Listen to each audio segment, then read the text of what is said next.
여러분 안녕하십니까? 오늘 날씨가 굉장히 쌀쌀합니다. 날씨가 일단 맑고 화창해서 좋아요. 그래도 움츠러듭니다. 그래서 이 모자를 쓰니까 이 이맛박이 뜨뜻해져서 또 기분이 괜찮습니다. 오늘은 고장난 벽시계에 관한 이야기를 하려고 유튜브를 열었습니다. 또 갑자기 왜 고장난 벽시계냐 또 이런 생각을 하시는 분이 있을 것 같습니다. 그래서 오늘 고장난 벽시계에 관한 이야기 시작을 하도록 하겠습니다.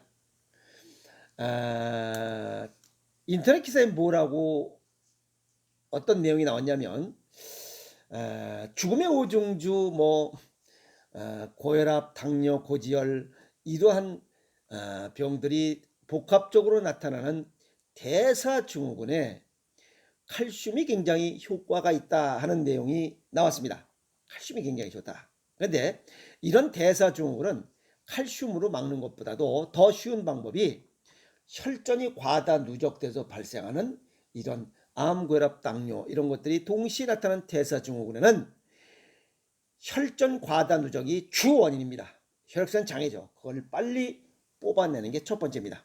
두 번째는 몸이 차가워서 혈관 수축과 연이 안 되는 것이 또 하나의 원인이 몸을 따뜻하게 하면 됩니다. 그래서 혈전 과다 누적은 동양에서는 부항사혈요법이라 하고 독일에서는 헌혈요법이라 해서 몸 안에 피를 뽑아내는 겁니다. 그래서 나쁜 혈전 찌꺼기들 뽑아내므로써 혈액순환을 원활하게 뽑은 만큼 48시간 내에 그 부족한 피는 또 새 피로 길거리 새로 만들어서 보충하기 때문에 혈액순환이 잘 되는 이유입니다. 이러한 고혈압, 당뇨, 고지혈 이런 것들이 한꺼번에 오는 것, 이걸 갖다 대사증후군이라 이런 것들은 심장병이나 뇌졸중의 원인이 되고 이런 것들은 칼슘 섭취 시에 발병 위험을 낮출 수 있다라고 이렇게 얘기를 하고 있습니다. 칼슘은 일일 권장량이 700mg 정도 되죠. 그런데 한국인은 약 500mg 정도 섭취함으로써 권장량보다 약 67% 정도 섭취하고 있다 이렇게 보고 있습니다. 한양의대 연구진이 성인 5,500명을 조사한 결과 칼슘 섭취량이 충분한 사람이 이러한 대사증후군 발생 위험이 38%가 낮더라는 데이터를 제시하고 있습니다. 그 이유가 뭐냐니까 칼슘이 체지방에 영향을 미쳐서 대사증후군의 원인은 복부 비만을 줄이기 때문이다라고 이렇게 데이터를 내고 있습니다. 그런데 어느 그 가정의학과 교수는 뭐라는 얘기를 했냐면 식사 중에 섭취한 칼슘이 우리 몸에서 내분비적으로 에너지 대사의 효율성을 증가시키면서 체지방의 분해를 도와주는 것으로 생각된다. 그냥 정확하게 이거다라고 하는 것이 그냥 생각된다. 정확히 알지 못한다는 거죠. 그러면서 우유를 많이 먹어라 라고 얘기를 하고 있어요. 이게 바로 고장난 벽시계입니다. 우유 한 잔과 요구르트 한 컵에 칼슘이 100mg 정도 함유되어 있다. 그래서 자주 먹어라 라고 얘기를 하고 있어요. 그러면서 멸치, 뱅어포 등도 이런 뼈째 먹는 이런 생선에도 또 많이 들어있다라고 하고 있습니다. 그래서 청소년과 성장기의 청소년과 노인들은 자주 섭취하는 것이 좋다라고 얘기를 하고 있어요. 그래서 우유를 칼슘 섭취할 때 우유를 덜 먹이는 사람들은 고장난 벽시계라는 겁니다. 칼슘은 우리 몸의 기준으로 봤을 때 50kg 성인 체중을 갖고 있는 사람들은 1kg의 칼슘량을 함유하고 있습니다. 그래서 99%는 뼈와 치아의 주성분으로서 몸의 골격, 치아 에나멜질의 그런 주성분으로 우리가 보유하고 있고 1%는 신경, 근육, 혈액 속에 존재합니다. 그리고 또 이러한 칼슘은 신경 안정제 역할도 하고 있습니다. 그래서 이러한 칼슘이 혈액 속에 떠도는 이러한 그 칼슘들이 근육 수축을 원활하게 해서 심장 고동을 규칙적으로 박동하게 하는 이런 좋은 효과를 가지고 있고 혈액의 응고작용을 촉진하는 중요한 역할을 하는 아주 필요한 중요한 영양소 중에 하나다. 이렇게 정리할 수가 있습니다. 그런데 이런 칼슘이 혈액 내 1%의 이런 존재하고 있는 이런 칼슘이 혈액 내에 칼슘이 부족하게 되면 이런 혈액 내 칼슘 1%를 부족한 것을 보충하기 위해서 뼈다귀에서 99% 뼈다귀에서 이거를 뽑아냅니다. 그래서 뼈에서 방출된 칼슘은 혈관벽에 이 혈관 내벽에 침착해서 고혈압, 동맥경화, 당뇨병, 치매 등을 유발하는 이런 주 원인으로 작용되는 그런 문제가 또 발생하게 됩니다. 그러면 왜 혈액 내에 칼슘이 있어야 되는데 이게 부족하냐 이 말이에요. 그것은 바로 고기나 가공식품 또는 초가공식품에 많이 들어있는 이런 것들이 칼슘의 2, 3배 정도를 초과 섭취하면 칼슘 흡수를 방해한다. 즉 고기를 많이 먹거나 가공식품이나 이런 초가공식품, 인스턴트 식품들, 정크푸드 이런 것들을 많이 먹으면 인과 칼슘의 배합 비율이 깨져서 칼슘 흡수량이 점점 줄어들어 혈액 내에 이러한 칼슘 흡수량 점점 줄어들고 어떻게 뼈다귀에 있던 이 칼슘이 계속 밖으로 뽑아져 나오기 때문에 왜 혈액 내에 뭐가 있어야 돼? 1%의 칼슘을 유지해야 되기 때문에 이 칼슘이 부족하면 심박동이 불규칙해져요. 그러니까 어쩔 수 없이 우리 몸은 심박동을 규칙적으로 해서 이런 이 혈액순환을 원활하게 돌리기 위해서 우리 몸에서는 뼈다귀에 있는 이러한 칼슘을 뽑아낼 수밖에 없어요. 이게 생명활동이에요. 그러니까 고기를 자주 먹거나 이러한 인스턴트 음식, 이런 정크푸드, 가공식품, 초가공식품을 적게 먹는 것이 이 고혈압, 당뇨, 고지혈증을 즉 대사증후군을 낮추는, 예방하고 치유하는 방법이다. 이게 맞는 이론이에요. 칼슘을 먹어서 이걸 낮춘다는 게 아니고. 이해가세요?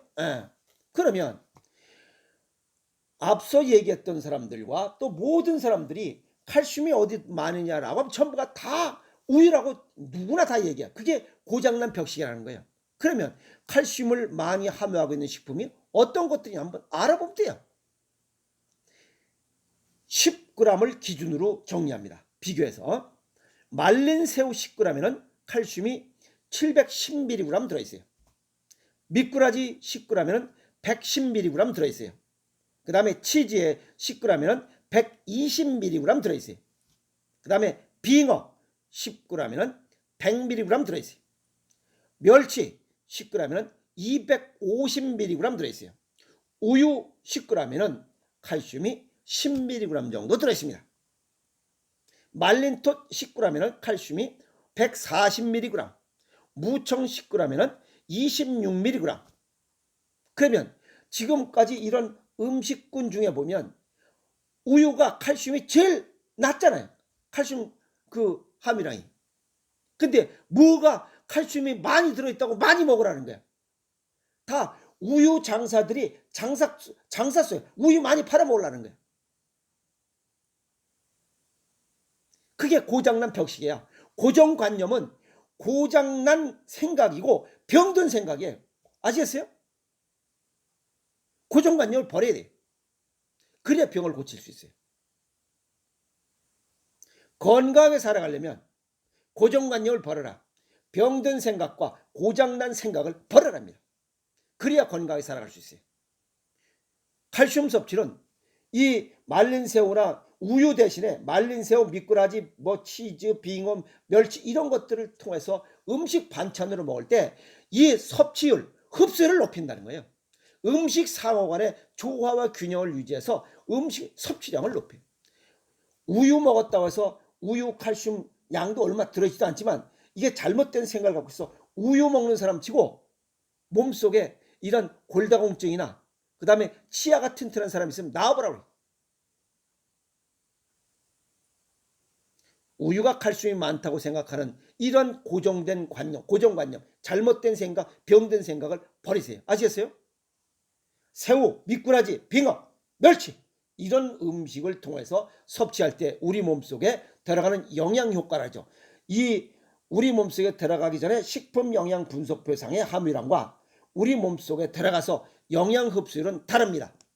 그걸 영양 효과라죠. 다릅니다. 아시겠어요? 그것은 체질과 건강 정도에 따라 다르기 때문에 체질과 건강 정도에 따라 다르게 먹어야 해야 다르게 먹어야 섭취율, 흡수율도 높아진 있다는 거예요. 변화해야만 건강해서 할 수 있습니다. 고장난 벽시계는 시간의 변화를 알 수 없듯이 고정관념, 아시겠어요? 우유가 칼슘 섭취를 높인다는 이러한 고정관념을 버려야 됩니다. 뭐가 제일 많아? 말린 새우가 많잖아. 매일매일 자신의 건강을 위해서 정신적, 육체적으로 시계가 돌아가는지, 시계 배터리가 이상 없는지 점검하고 확인해야 되는 거예요. 그게 일신, 우일신이라고 했잖아. 매일매일 점검해야지.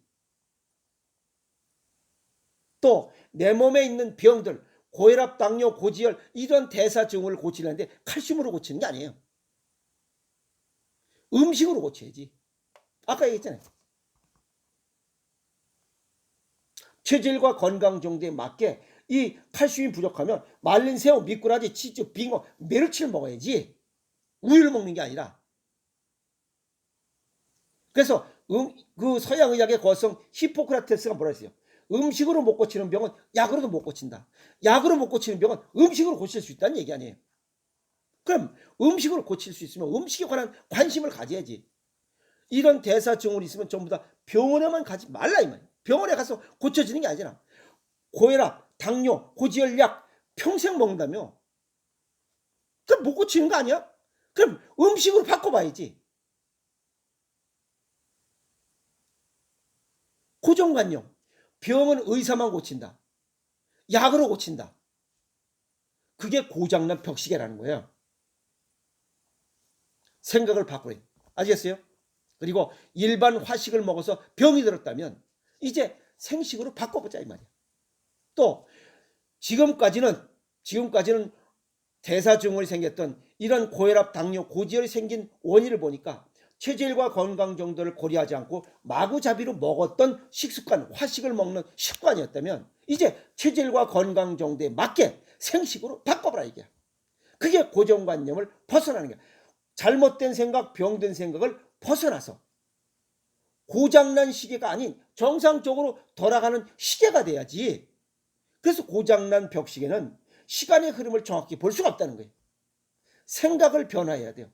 고정관념을 벗어나야 내 몸의 정신적 이 고정관념, 이 정신이잖아. 정신이 바뀌어야, 정신이 변화해야 육체도 변화하지. 정신이 병들어 있는데 육체가 병이 안 들 수 없죠. 당연히 병들어요.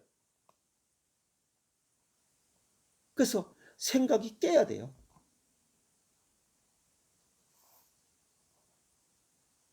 그래야 무병장수할 수 있어요. 고장난 벽시계는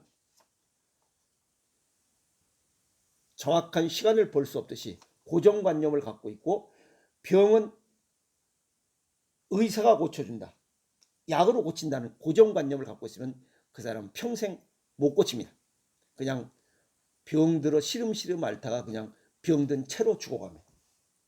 그런 생각을 가지지 말고 고장난 벽시계가 되지 말고 잘 가는 시계가 되도록 하세요. 아시겠습니까? 그것이 바로 약으로만 병을 고친다는 생각, 의사만 병을 고친다는 생각, 이걸 벗어나야 돼요. 아시겠어요? 음식으로 고쳐야 되고 또 음식으로도 고칠 수 있고 약뿐만 아니라 음식으로도 그래서 급한 병은 약으로 고치고 이 생활습관병, 고지혈, 이 고혈압, 당뇨, 고지혈 이런 생활습관병은 음식, 식습관과 생활습관을 바르게 변화시켜야만 병을 고칠 수 있다라고 하는 생각, 고정관념을 벗어나야 돼요. 약으로 못 고치는 병은 음식으로 고쳐라 라는 생각으로 바꾸시면 됩니다. 아시겠습니까? 고장난 벽시계가 되지 맙시다. 잘 돌아가는 시계로 인생을 멋있고 건강하게 살아갑시다. 화이팅!